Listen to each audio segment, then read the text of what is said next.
এয়া মৌপিয়া ৰিজৰ্টৰ ভিতৰত মৌপিয়া দলং আৰু এই বিশাল পাগলাদিয়াৰ বুকুত আচলতে মই আছো আৰু এইফালে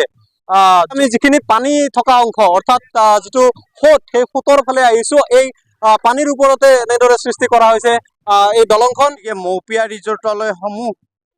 দৰ্শক আহক ইয়াতে এটা খুব সুকীয়া মাদকতা আছে নৈসৰ্গিক শোভা আপোনালোকে চাব পাৰিব আমাৰ নদীটোক পাগলদিয়া নদীক সকলোৱে আপদ বুলি কয় কিন্তু এই পাগলদিয়া নদী সম্পদলৈ যে ৰূপান্তৰ কৰিব পাৰি তাক আমি ডেকাসকলে এই কথাখিনি বুজাইছোঁ আৰু ইয়াত সংস্থাপিত হোৱাৰ সম্ভাৱনা আছে প্ৰায় 100 গৰাকী যুৱক যুৱতী ইয়াত সংস্থাপিত হোৱাৰ বিভিন্ন দিশত সংস্থাপিত হোৱাৰ সম্ভাৱনা আছে মাটিকালি কিমান আগুৰি আছে ইয়াত এই প্ৰজেক্টত প্ৰায় 25 বিঘা মাটি আৱৰি আছে আৰু কৃষি খণ্ডত যিখিনি কাম আমি কৃষিৰ লগত জড়িত হৈছোঁ এইখিনি প্ৰায় আৰু 25 বিঘা মাটি হ'ব ইয়াতে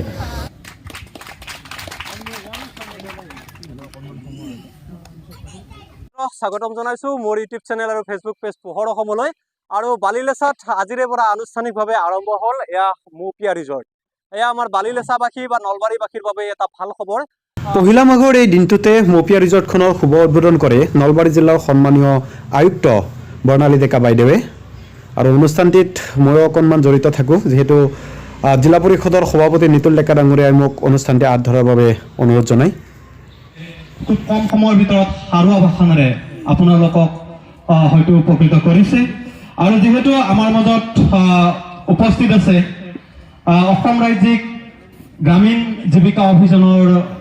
ডিষ্ট্ৰিক্ট প্ৰজেক্ট মেনেজাৰ সন্মানীয় চন্দন তালুকদাৰ ডাঙৰীয়া তেখেতে ইতিমধ্যে এই স্তৰত বিভিন্ন স্থানত কাম কৰি আছে আমাৰ আয়ুক্ত বাইদেৱে ভাষণ ৰাখিব কিন্তু আমি তাৰ প্ৰাক মুহূৰ্তত চন্দন তালুকদাৰ ডাঙৰীয়াক এতিয়া বালিলেচা কালি দেৱালৰ পিছফালেদি যিটো ৰাস্তা গৈছে এইফালে এইখন গেট এইখনেই হৈছে এই গেটখন এনাৰ্জি কৃষি ফাৰ্ম অথবা মৌপিয়া ৰিজৰ্ট অথবা বনভোজস্থলী তিনিওটাকে সাঙুৰি লোৱা হৈছে বলক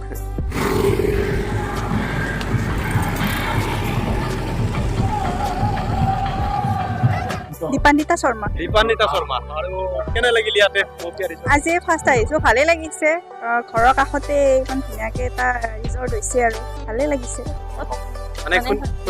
হোৱাৰ কাৰণে শুনি আছোঁ কেনে লাগিল ইয়াত মৌপিয়াতে আজি প্ৰথম আহিছোঁ কেনে লাগিছে ভিতৰত যোৱা গৈছে নে যোৱা নাই যোৱা এতিয়াই আহিছোঁ এতিয়া আপোনালোকে চাওক মৌপিয়া ৰিজৰ্টৰ ভিতৰৰ পৰিৱেশ কেনেকুৱা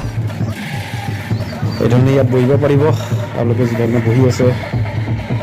খোৱা লোৱাৰ ব্যৱস্থা আছে মই দেখুৱাই আছোঁ চাই থাকিব কেৱল মোৰ ইউটিউব চেনেল পোহৰ অসম ভিডিঅ'টো চাই থাকিব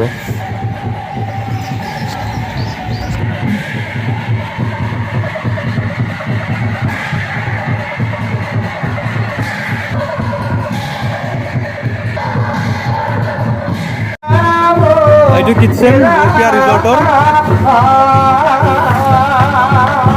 সকলোবোৰ বিভিন্ন কামত ব্যস্ত হৈ আছে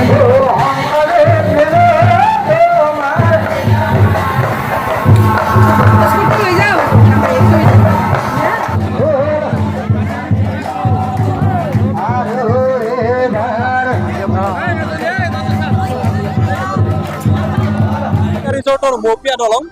কলিকতাৰ হুগলী ব্ৰিজৰ আঁৰিত এই দলংখন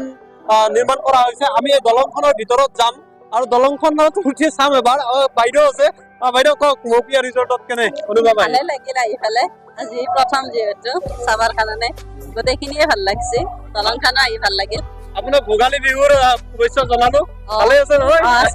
তোমালোক থাকিল নিশ্চয় নিশ্চয় নিশ্চয় আৰু আমি এতিয়া দলঙৰ ভিতৰত যাম দলঙৰ ভিতৰত গৈ আমি চাম এতিয়া বৰ্তমান আপোনালোকে দেখিব যে ইয়াত যুৱক যুৱতীয়ে যিহেতুকে আজি পহিলা মাঘৰ তাৰিখ সকলো যুৱক যুৱতী আহিছে ইয়ালৈ আৰু এনেদৰে তেওঁলোকে নতুনকৈ যি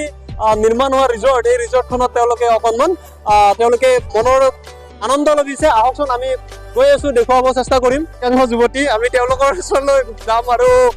জানিব বিচাৰিম কেনে মৌপিয়া ৰিজৰ্টত কেনে লাগিছে ক'ৰ পৰা আহিছে বালিলেচাৰে মানে কেনে লাগিছে ইয়াত ৰিজৰ্ট ভালে লাগিছে নিজৰ স্থানত নিজৰ ৰিজৰ্ট এতিয়া নিজৰ ৰিজৰ্টে হ'ব আপোনালোকৰ যেনেকে আমাৰ নিজৰে হয় কওক কেনে বহুত ভাল লাগিছে বহুত ভাল লাগিছে ন এনেকুৱা তুমি দেখা নাই নেকি আগত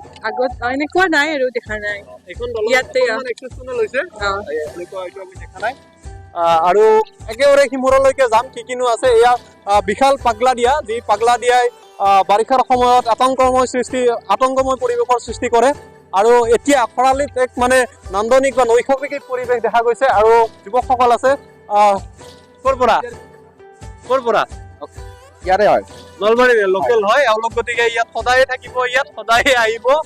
শুভেচ্ছা জনাইছো ভোগালীৰ এয়া মৌপিয়া ৰিজৰ্টৰ ভিতৰত মৌপিয়া দলং আৰু এই বিশাল পাগলাদিয়াৰ বুকুত আচলতে মই আছো আৰু এইফালে যুৱক যুৱতী সকলে আহিছে তেওঁলোকে ইয়াতে অকণমান যি নৈসৰ্গিক আনন্দ সেই আনন্দ লভিবলৈ চেষ্টা কৰিছে এতিয়া আমি যিখিনি পানী থকা অংশ অৰ্থাৎ যিটো সোঁত সেই সোঁতৰ ফালে আহিছো এই পানীৰ ওপৰতে এনেদৰে সৃষ্টি কৰা হৈছে এই দলংখন আৰু এগৰাকী বালিলেছৰৰ যুৱতী আছে প্ৰত্যাশা যাক আমি পূজা বুলি জানো ভালে আৰু কেনে লাগিছে আজি ইয়াত আহি ভাল লাগিছে ধুনীয়া কৰিছে আৰু কেতিয়া আহিছা হ'ল আৰু তাৰ ঘণ্টামান হয় নেকি ঠিক আছে তোমালৈ ভোগালী বিহুৰ শুভেচ্ছা জনাইছো ভালে থাকা কুশলে থাকা আৰু এইফালেও আমি সকলোৰে যদি পাৰো আমি প্ৰত্যেকৰে মত ল'বলৈ চেষ্টা কৰিম আৰু কওকচোন দাদা কওক মই আজি এই চেগতে সমূহ অসমবাসীক ভোগালী বিহুৰ শুভেচ্ছা জ্ঞাপন কৰিছোঁ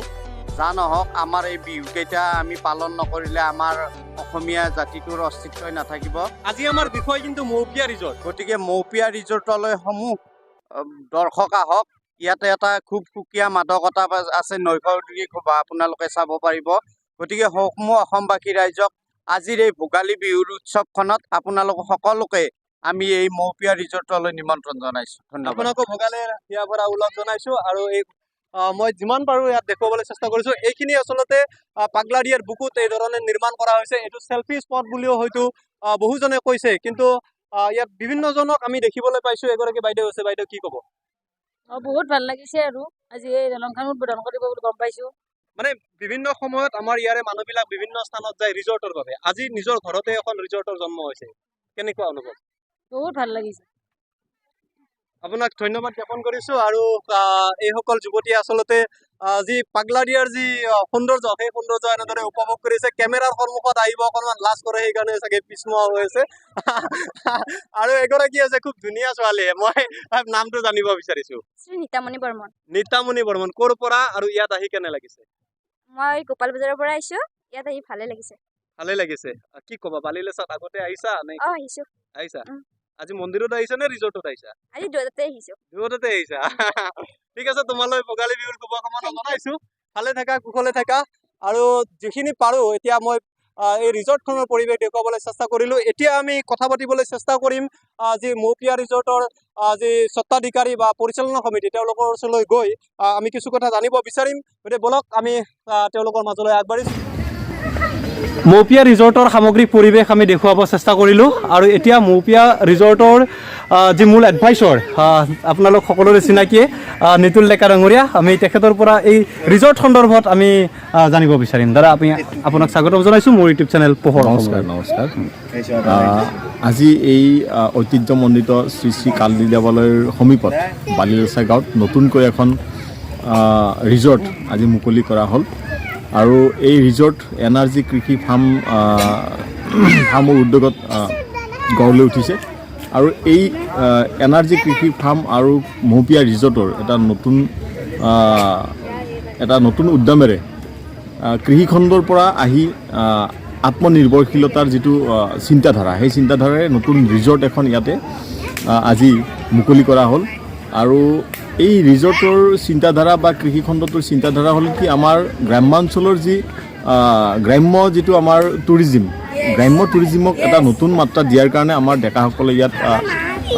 এই কামখিনি আৰম্ভ কৰিছে ইতিমধ্যে নলবাৰী জিলাত বিভিন্ন প্ৰান্তত আমাৰ নদীক লৈ পেলাই এনেকুৱা ধৰণৰ ৰিজৰ্ট গঢ়ি উঠিছে আৰু তাৰ অন্যতম হ'ল এই মৌপিয়া ৰিজৰ্ট আৰু এই মৌপিয়া ৰিজৰ্টলৈ আজি প্ৰায় 1000 সংখ্যক মানুহ ইয়াত আহিছে আৰু দৰ্শন কৰিছে প্ৰাকৃতিক নৈসৰ্গিক পৰিৱেশ ইয়াত তেখেতসকলে উপভোগ কৰিছে আৰু এই যিহেতু বালিলেছা শ্ৰী শ্ৰী কালী দেৱালয়ৰ ওচৰতে এই ৰিজৰ্টখন হ'ল আমাৰ কালী মন্দিৰৰ যিসকল ভক্তপ্ৰাণ ৰাইজ আছে সেই ভক্তপ্ৰাণ ৰাইজে মা দেৱীৰ দৰ্শনৰ পিছতে ইয়াত আহি অকণমান সময় জিৰণি লৈ তেখেতসকলে ইয়াত যি সুবিধা আছে আপ্যায়নৰ পৰা আদি কৰি সকলো সুবিধা ইয়াত পাব আৰু তেখেতসকলে ইয়াত সেই লাভখিনি লৈ ঘৰলৈ উভতি যাব পাৰিব ইয়ালৈ অহা মানুহখিনিৰ বাবে কি কি সুবিধা থাকিব ইয়াতে খোৱা লোৱাৰ সুবিধা আমাৰ ৰিজৰ্ট কৰ্তৃপক্ষই কৰিছে আচলতে মই এজন উপদেষ্টা হিচাপে আমাৰ ডেকা যুৱসকলৰ এটা গুৰি ধৰি পেলাই তেওঁলোকক আগুৱাই নিয়াৰহে যত্ন কৰিছোঁ। আৰু এই ডেকা যুৱকসকলে কৃষিৰ লগতে ব্যৱসায়িক ক্ষেত্ৰতো যাতে আত্মনিৰ্ভৰশীলতাৰে আগুৱাই যাব পাৰে। আৰু বিশেষকৈ ইয়াত প্ৰকৃতিক ব্যৱহাৰ কৰি আজি নদীখনক ব্যৱহাৰ কৰিও আমি আত্মনিৰ্ভৰশীলতাৰ দিশে যাব পাৰোঁ, এই কথাখিনি এটা নিদৰ্শন। হয়, আমাৰ নদীটোক পাগল দিয়া নদীক সকলোৱে আপদ বুলি কয়, কিন্তু এই পাগল দিয়া নদী সম্পদলৈ যে ৰূপান্তৰ কৰিব পাৰি তাক আমি ডেকাসকলে এই কথাখিনি বুজাইছোঁ। আৰু তাত আমাক সহযোগিতা কৰিছে আমাৰ মাননীয় মন্ত্ৰী মহোদয় জয়ন্ত মল্ল বৰুৱাদেৱেও এই ক্ষেত্ৰত উদগনি যোগাইছে যে আমাৰ নিবনুৱা যুৱকসকলে কৃষিৰ লগত জড়িত হয় আমাৰ প্ৰকৃতিৰ লগত একেলগে থাকি প্ৰাকৃতিক সৌন্দৰ্য ৰক্ষা কৰি আমাৰ আত্মনিৰ্ভৰশীলতাৰ দিশে আগবাঢ়িব লাগে। ইয়াত আমাৰ জিলা কিমান যুৱকে ইয়াত সংস্থাপন লাভ কৰিব বুলি আপুনি আশাবাদী? ইয়াততো প্ৰায় আমাৰ কৃষক যুৱ বন্ধু প্ৰায় 8 গৰাকীমান আছে, কিন্তু ইয়াত সংস্থাপিত হোৱাৰ সম্ভাৱনা আছে প্ৰায় 100 গৰাকী যুৱক যুৱতী ইয়াত সংস্থাপিত হোৱাৰ বিভিন্ন দিশত সংস্থাপিত হোৱাৰ সম্ভাৱনা আছে। আৰু সেয়েহে কৈছোঁ যে আত্মনিৰ্ভৰশীলতাৰ ক্ষেত্ৰত কৃষিও যে এক মাধ্যম হ'ব পাৰে এই কথাখিনি অতীজৰে পৰাই আমি পাই আহিছোঁ। কিন্তু আমাৰ ডেকা যুৱকসকলে এতিয়া নতুন উদ্যমেৰে কৃষিখণ্ডত আগভাগ লোৱা দেখা গৈছে। আৰু তাৰ লগতে ৰিজৰ্ট হিচাপত ইয়াতে যিখিনি আমাৰ ল'ৰা ছোৱালীক খেলা ধূলাৰ পৰা আদি কৰি খোৱা লোৱাৰ পৰা সকলো ব্যৱস্থা যি কৰিব লাগে সেইখিনি কামত আগবাঢ়িছে। মই ভাবোঁ যে এই পাগলাদিয়া নদীয়ে আমাক বহুখিনি দিব বুলি আমি অনুভৱ কৰিছোঁ। মাটিকালি কিমান আগুৰি আছে? ইয়াত এই প্ৰজেক্টত প্ৰায় 25 বিঘা মাটি আৱৰি আছে। আৰু কৃষি খণ্ডত যিখিনি কাম আমি কৃষিৰ লগত জড়িত হৈছোঁ সেইখিনি প্ৰায় আৰু 25 বিঘা মাটি হ'ব ইয়াতে। হ'লে আমাৰ গাঁওখনৰে যুৱক যুৱতীসকলে ইয়াত কৃষিৰ লগত জড়িত হয়। তো আপোনালোকে আহক, আপোনাক ধন্যবাদ জ্ঞাপন কৰিছোঁ আৰু লগতে ভোগালী বিহুৰ শুভেচ্ছা জ্ঞাপন কৰিছোঁ। আৰু আপোনালোকে আহক সকলোৱে, আহি এই যি ঐতিহ্যমণ্ডিত পৰ্যটনস্থলী বালিলেচাৰ মন্দিৰৰ পিছফালে যিটো পুখুৰী আছে কালিসাগৰ পুখুৰীৰ প্ৰায় সমীপতে এই মৌপিয়া ৰিজৰ্টখন গঢ়ি উঠিছে। আপোনালোকে আহক, আটাই আহি ইয়াৰে পাগলদিয়াৰ যি নৈসৰ্গিক যি পৰিৱেশ সেই পৰিৱেশ উপভোগ কৰক। ভিডিঅ'টো আজিলৈ ইমানতে সামৰণি মাৰিছোঁ। চাই থাকিব মোৰ ইউটিউব চেনেল পোহৰ অসম। ধন্যবাদ, নমস্কাৰ।